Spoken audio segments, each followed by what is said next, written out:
Hi Earth Signs, Taurus, Virgo, Capricorn, Ascendant, Sun, Moon, Venus, Rising, those cross-watching, welcome to your Tarot Love Messages.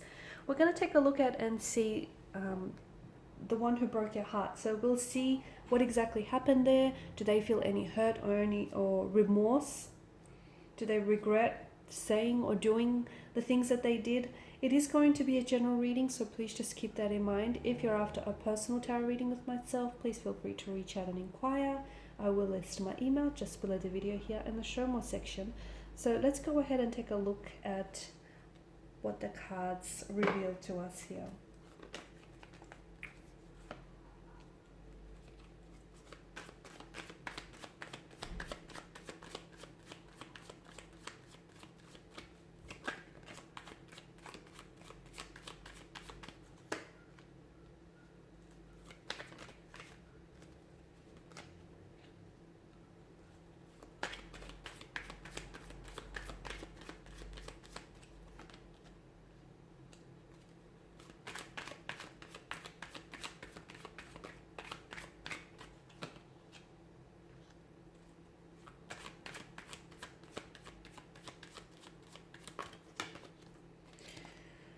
Okay, so they do feel regret. The Five of Cups is a card of being stuck in the past, okay, unable to let go or release someone or something here that's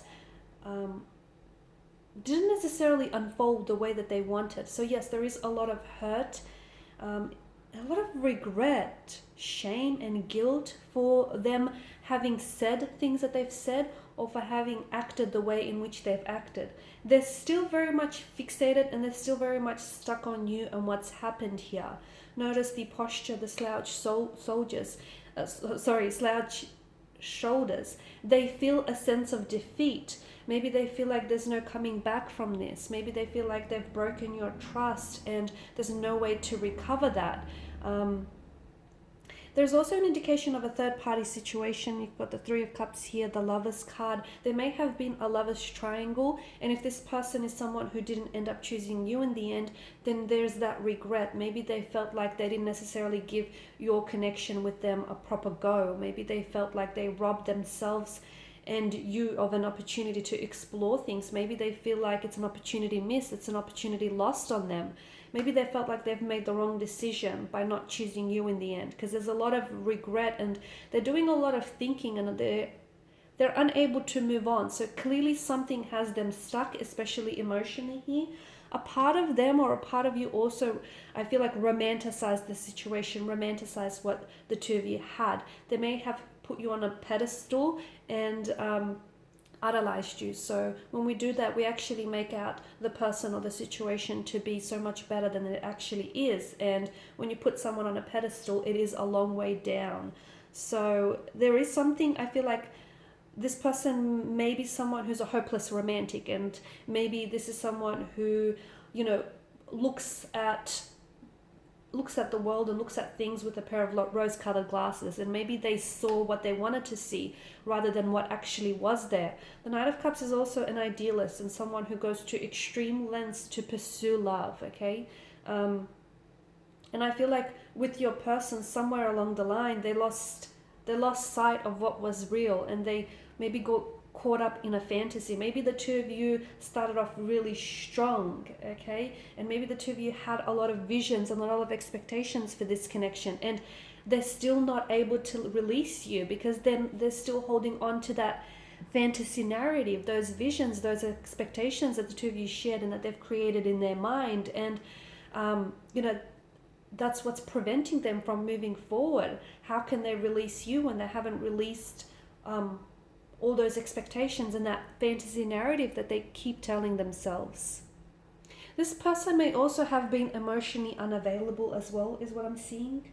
Because I feel like they may have come on very strong in the beginning, telling you all sorts of things here, and you know that they were trying to make it clear that they weren't wanting to waste your time here, and in probably more ways than one, they really showed you that you are a priority here, and things maybe at the height of your relationship, at the height of your connection, things seemed really too good to be true. But then over time, okay, you started maybe seeing this person for who they were, and you started seeing the situation for what it was. They may have put their walls up, they may have shut down, and they just didn't, they weren't exactly the same person that you've connected with in the beginning. Kind of like a sucker punch to the gut, really.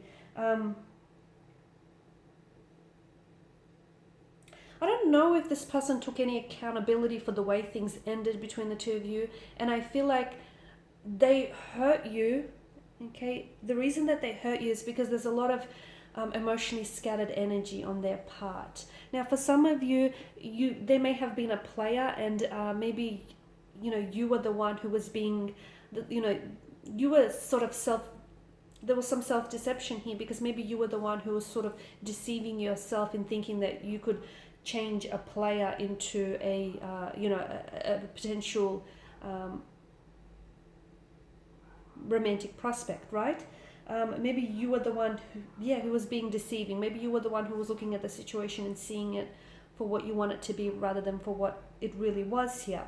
But to me, the Knight of Wands and the Two of Pentacles tells me that I don't know that they were as invested in the connection as you were. I feel like there was always an imbalance here. They may have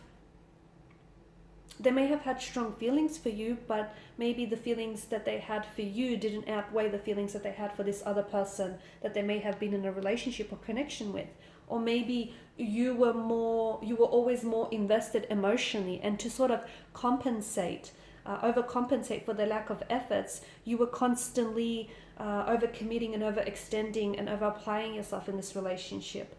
Because there was a lot of conflict, okay? So an imbalance, a lot of conflict, always a lot of tension, a lot of disagreement, which tells me that you guys weren't seeing eye to eye here. And the loop here, the infinity loop, tells me that a lot of behavioral patterns were very cyclical. A lot of the things were just going around in circles, okay? Again, you might have started out really strong here. They may have come on very strong, but it just felt like the two of you maybe really jumped to conclusions about your future. And as a result, I feel like this is where it really, the relationship really suffered here.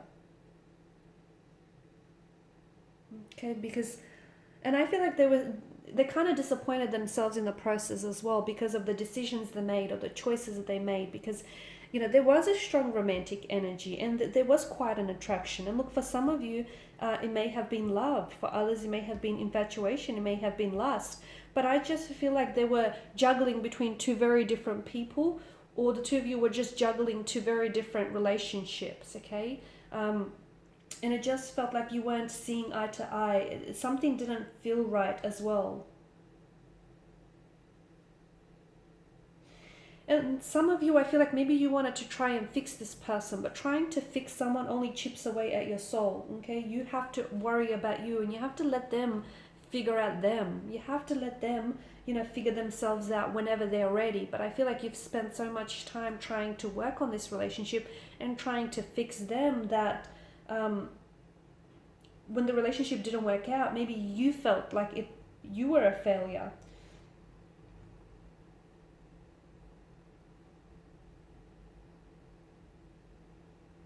I also feel like this person was intimidated. Okay, this person, when they're feeling intimidated or when they're scared, they have a tendency to run. So maybe this is why this person was a bit of a fluctuating presence, someone who came on very strong and then pulled back, someone who was in and out of your life, someone who was very inconsistent, someone who was very on and off, because there was a lot of emotional confusion in their energy, and I feel like they were just never decided. It was this undecisive energy. They were always straddling the fence. It was always going to be between you and someone else, okay? And I feel like that in itself is a red flag. If someone can't make up their mind about you, maybe you should lend them a helping hand, okay? Because that in itself is speaking volumes. It's telling you something. And to me, it always felt like you were a choice. You weren't necessarily an option to them.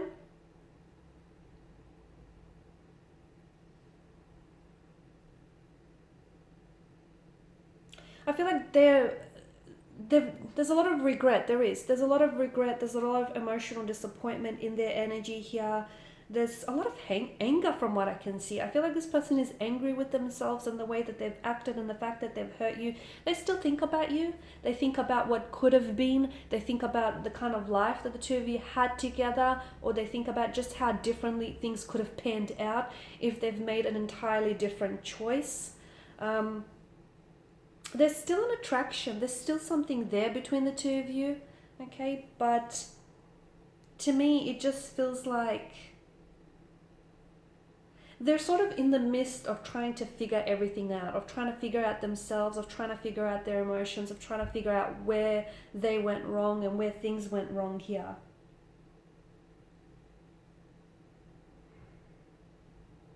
Okay?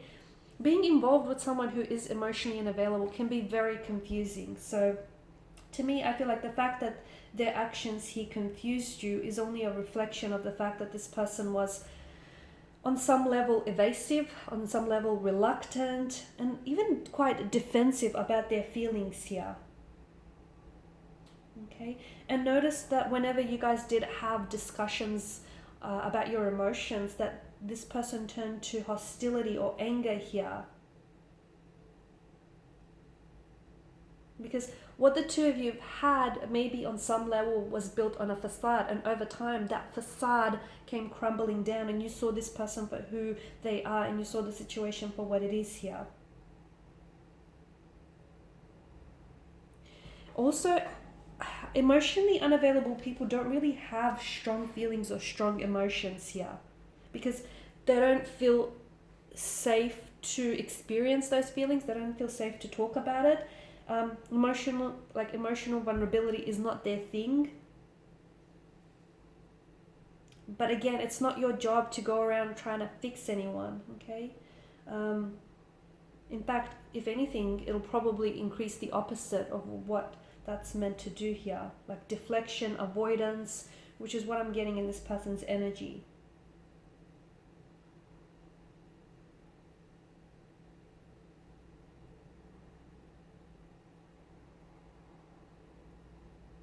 Sometimes people who do become involved with someone who is emotionally unavailable, they actually are suffering from the same kind of condition or from a very similar thing, because they seek out people who are emotionally unavailable because they feel safe. In a sense, they feel safe, right? So because they know that on some level that person won't demand that emotional intimacy that they fear here. So the old saying goes, like attracts like. So that's for some people. But there is a lot of regret in their energies. But again, I just feel like they haven't come out of what's happened here. Okay, they may still be a lover's triangle here, but I feel like this person is really let down by the way that things have unfolded, by their decisions, by their actions. They're still emotionally stuck on you. They're still emotionally stuck on this connection here. And I feel like, they're sort of back and forth on things here, up and down. They're very emotionally inconsistent from what I can tell. Alright guys, and these are your messages. So thank you as always for watching, for listening. Please show your support by liking, subscribing, sharing. For those of you interested in a personal reading, feel free to inquire. Otherwise, bye for now.